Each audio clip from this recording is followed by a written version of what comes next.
आइए आज हम लोग टेंथ क्लास यूपी बोर्ड की जो थर्ड पोएम है वो सीखते हैं।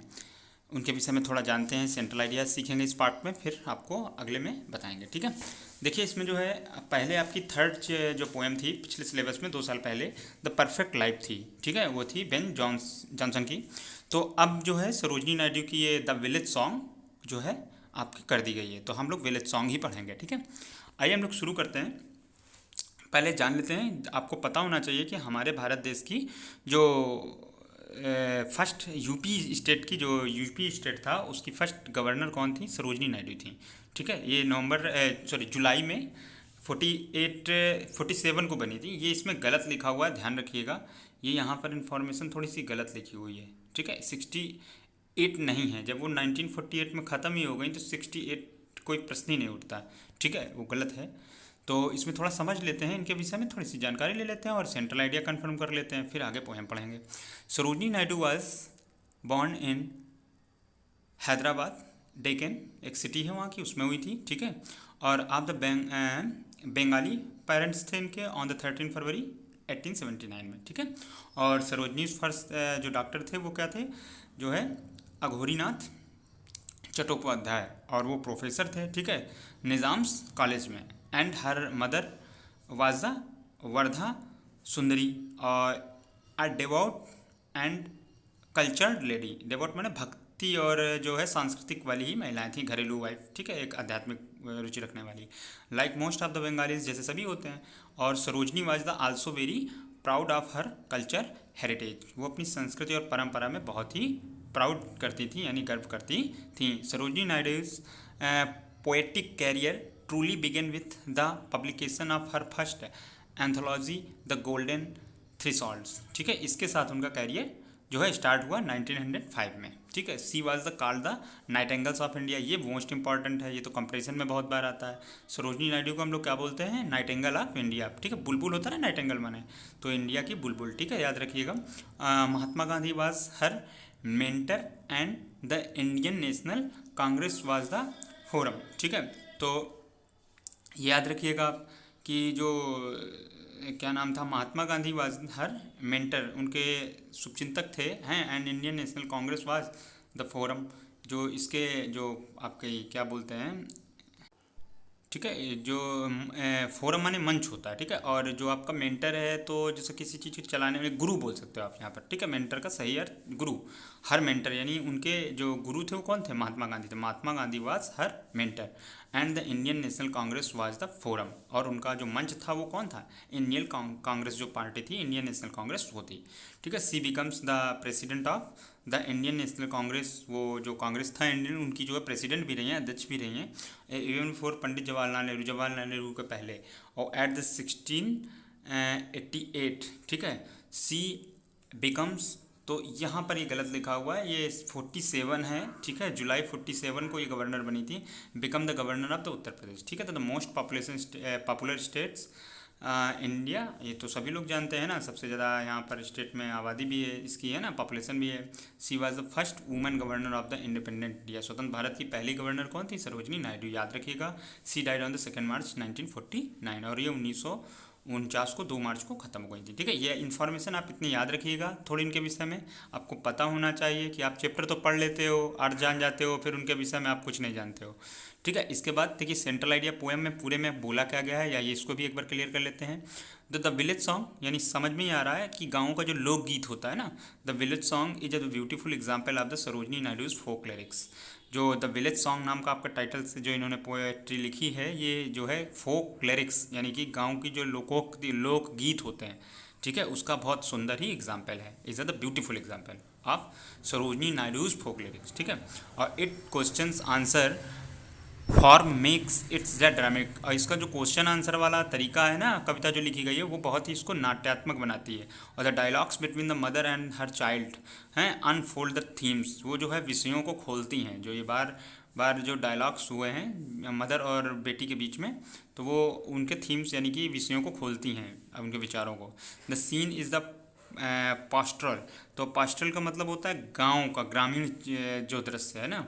और the happy word of the nature seems more enchanting to the child, जो हैप्पी यानी संसार है, नेचर प्रकृति का, वो उसको कैसा प्रतीत होता है, मोर इंचेंटिंग यानी जादुई टू द चाइल्ड, बच्चे को, then the world of sordid realities, जो वास्तव में वहाँ पर जो है उससे कहीं ज़्यादा जो है उसको प्रकृति की सुंदरता आकर्षित करती है, जादुई लगती है, ठीक है ना। उसके बाद है realities pain and the frustration, जो वास्तविक सांसारिक दुख दर्द, ठीक है, संबंध तनाव है, उससे कहीं ज़्यादा उसको प्रकृति का नेचर जो है वो ज़्यादा जादुई और अच्छा लगता है, ठीक है, प्रसन्न करता है।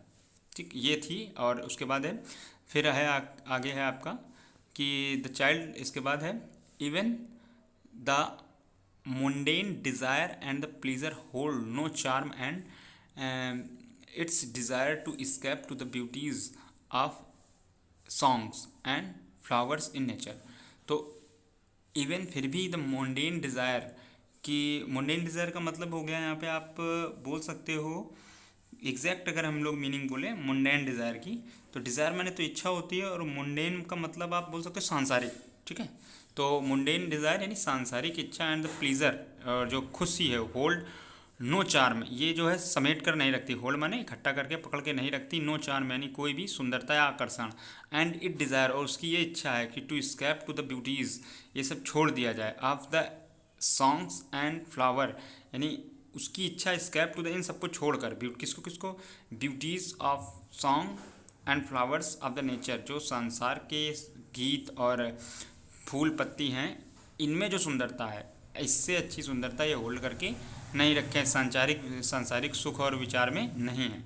The mother strives to persuade her child to lead the ordinary and normal life. The mother यानी उसकी जो माँ है, स्ट्राइव्स यानी प्रयास करती है, टू प्रेस्ट्यूड मनाने की, कि हर चाइल्ड उसका बच्चा, टू लीड एन ऑर्डनरी यानी एक साधारण, एंड नॉर्मल, लीड माने पालन करे या उसका अनुसरण करे, ठीक है, lead and the ordinary and the normal life, एक साधारण सामान्य जिंदगी। But the child seems to intent to having its way despite its mother's counter arguments.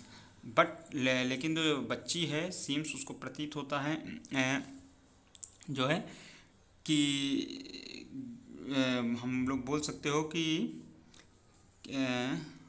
आप इन कहाँ छोड़ दिया मैंने, to determine child, but its seems intent on having its way despite its mother, परंतु इस वो माँ के इस जो है काउंटर में, आर्ग्यूमेंट, बहस में वो जवाब देती है, क्या देती है, it seems intent on having its way, वह अपना विचार रखती है, ठीक है, डिस्पाइट मैंने के अलावा, ठीक है, और इसके या प्रदर्शन या दिखावा में, ठीक है। और उसके बाद है आपका डिपिक्ट्स माने प्रदर्शन होता है, याद रखिएगा, ठीक है। और आगे फिर मीनिंग आपकी कि to the determined child the call of the beauty nature, to the determined, determined माने आप बोल सकते हो कि डिटरमाइंड माने निर्धारित, ठीक है ना। तो to the determined, to determined child यानी इस निर्धारित बच्ची के लिए, द कॉल यानी पुकार रही है, of the beauty of nature यानी संसार का, प्रकृति का जो खूबसूरती है वो पुकार रही है, with its inherent peace and happiness. Inherent peace का मतलब हो गया जो इसमें शांति भरी पड़ी है, ठीक है ना, वो उसको पुकार रही है, और हैप्पीनेस यानी प्रसन्नता। इज अनडेनिएबल, अनडेनिएबल का मतलब होता है निर्विवाद, यानी कोई इसमें संशय या लड़ाई झगड़े वाली बात नहीं है। एंड इरेसिस्टेबल, इरेसिस्टेबल का मतलब होता है अथक, ठीक है ना। तो ये जो है इस प्रकृति की जो निर्विधता है, अथक है, और जिसमें शांत नीत है, वो उसे पुकार रही है, इस निर्धारित बच्ची को। ये आपका इसमें अर्थ हुआ, ठीक है। फिर the spell is too strong to be broken, the spell is too strong be the broken. Spell का मतलब होता है आपका कि ये जो जादू है जो इस प्रकृति का, तो इस टू स्ट्रॉन्ग, बहुत अधिक मजबूत है, टू बी ब्रोकन यानी संसार के मोह माया को तोड़ने के लिए, ठीक है, ये आपका इसमें हुआ। उसके बाद in simple versus of execute beauty the poet depicts the virtues and magic of nature.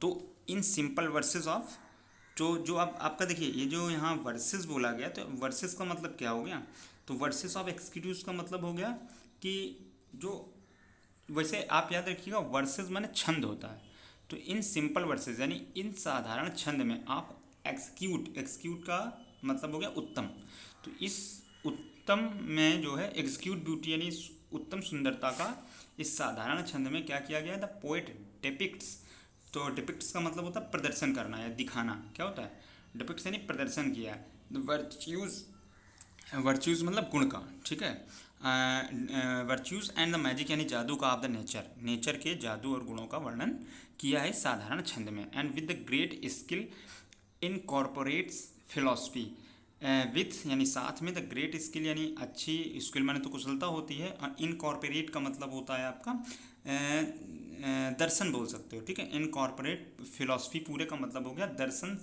भी इसमें शामिल है, उसके साथ साथ उन्होंने एंड स्पिरिचुअलिटी, और जो उसमें स्पिरिचुअलिटी है यानी कि आध्यात्मिकता है, ठीक है ना, to make the lyric a gem of rare excellence, gem माने होता है मणि, ठीक है ना, लिरिक्स यानी वाक जो बोलोगे आप संगीत के शब्द हैं, लिरिक्स हैं, a gem of rare excellence, वो एक नवरत्न बनाते हैं, ठीक है ना, यानी बढ़िया उसको एक लड़की को उसकी जो है एक अच्छा व्यक्तित्व बनाते हैं, ठीक है, एक रत्न की तरीके दिखाते हैं, gems of rare excellence, excellence को आप क्या बोलोगे, एक अच्छे सुंदर और बहुत ही तेज बुद्धि के साथ प्रदर्शन में ये शब्द उसको एक रत्न की तरह प्रदर्शित करते हैं, ठीक है ना। अब देखिए अब इसके बाद अब हम लोग इस पोएम को अगले नेक्स्ट वीडियो में पढ़ेंगे, नहीं तो वीडियो बहुत लंबा हो जाएगा, ठीक है, इस वीडियो में इतना ही रखते हैं।